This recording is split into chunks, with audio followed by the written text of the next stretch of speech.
Hello दोस्तों, आज की कहानी है शराब की करामात। अकबर बादशाह शराब नहीं पीते थे, लेकिन थोड़ी थकान महसूस होने के कारण बादशाह अकबर को बुढ़ापे में शराब का शौक लग गया था। दिन भर तो वे अपने कामकाज में लगे रहते थे। रात में अपने नवरत्नों के साथ बात करते समय थोड़ी सी शराब पी लेते थे। यह काम वह चुपचाप किया करते थे। फिर भी उनकी बातचीत के ढंग से बीरबल को एक दिन इसका पता लग ही गया। इसके बाद बीरबल ने एक दिन उन्हें पीते हुए भी देख लिया और तभी इस बुरी आदत से बादशाह को छुड़ाने का निश्चय किया। जिस कमरे में बादशाह शराब रखते थे, एक दिन बीरबल चुपके से वहां गए और वहां की हर चीज को उन्होंने गौर से देखा। इसके बाद वहां की सब चीजें तितर बितर करके शराब की बोतल बगल में छुपा ली और तेजी से बाहर निकल गए। बगल में बीरबल को कुछ चीज ले जाती देख बादशाह को कुछ शक तो जरूर हुआ, लेकिन यह सोचकर चुप हो गए कि कोई जरूरी कागजात ले गए होंगे। बीरबल के जाने के बाद जानने की जरूरत पड़ी तो बादशाह ने बीरबल को बुलाया। बगल में वही चीज दबाए हुए बीरबल बादशाह के सामने हाजिर हुए। बातें करते हुए बादशाह का ध्यान अचानक ही उनकी बगल की तरफ गया। इस बार बादशाह पूछ बैठे, बीरबल तुम्हारे बगल में क्या है? बीरबल ने जवाब दिया, आलमपना कुछ भी तो नहीं है। बीरबल के इस जवाब से बादशाह की उत्सुकता और बढ़ी। उन्होंने फिर पूछा तो बीरबल फिर बोले, तोता है। इस जवाब को सुनकर बादशाह के चेहरे पर इस बार कुछ नाराजगी पैदा हुई और वे बोले, सच सच क्यों नहीं बताते कि क्या है? बीरबल ने अपने लहजे में जवाब दिया, घोड़ा है। बादशाह को बहुत हैरानी हुई और उन्होंने सोचा कि आज बीरबल नशा करके तो नहीं आए हैं। वह बोले, बीरबल आज तुम्हें क्या हो गया है जो बेसिर पैर की बातें कर रहे हो?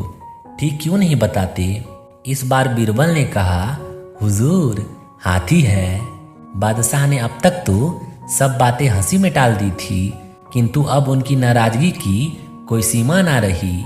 उन्होंने नाखुश होकर कहा, क्या आज तुम्हारी मौत नजदीक आई है?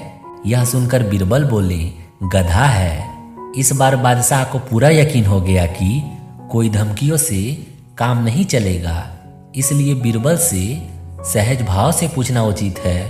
यह सोचकर ही बादशाह ने नरम लहजे से पूछा तो इस बार बीरबल ने सच कह दिया, शराब है। यह कहकर बोतल उनके सामने रख दी। बीरबल के हाथ में शराब की बोतल देखकर बादशाह को बहुत हैरानी हुई। बादशाह इस विषय में जितना सोचते उतना ही परेशान होते चले जाते।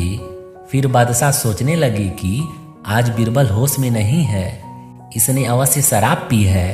तब गुस्से के कारण उन्होंने बीरबल को घर जाने का हुक्म दे दिया और एक सेवक को उनके साथ यह कहकर भेज दिया कि बीरबल को आराम से घर पहुंचा देना, क्योंकि बीरबल आज होश में नहीं है और जरूर ही उन्होंने शराब पी है। उस वक्त तो बीरबल वहां से चले गए।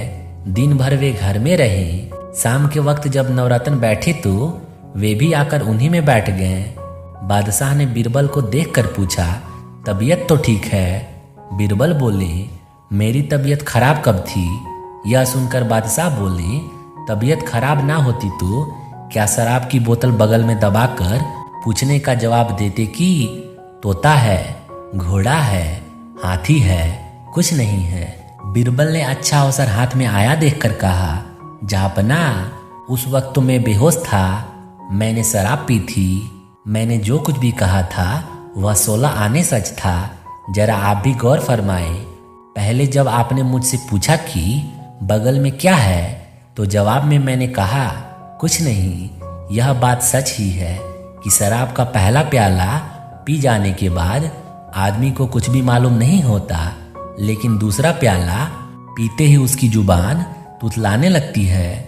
इसी वजह से मैंने आपके दोबारा प्रश्न पूछने पर कहा था तोता है।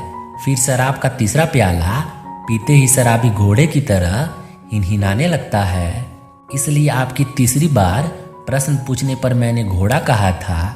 इसके बाद चौथा प्याला पीते ही उसकी हालत मस्ताने हाथी की तरह हो जाती है, इसलिए मैंने कहा था कि हाथी है। इसके बाद पांचवा प्याला पी लेने पर वह गधे जैसा हो जाता है। जहाँ चाहे ले जाओ, यदि चाहे तो उस पर सामान लाद दो, वह लेकर चलेगा। इसी वजह से मैंने कहा था गधा है।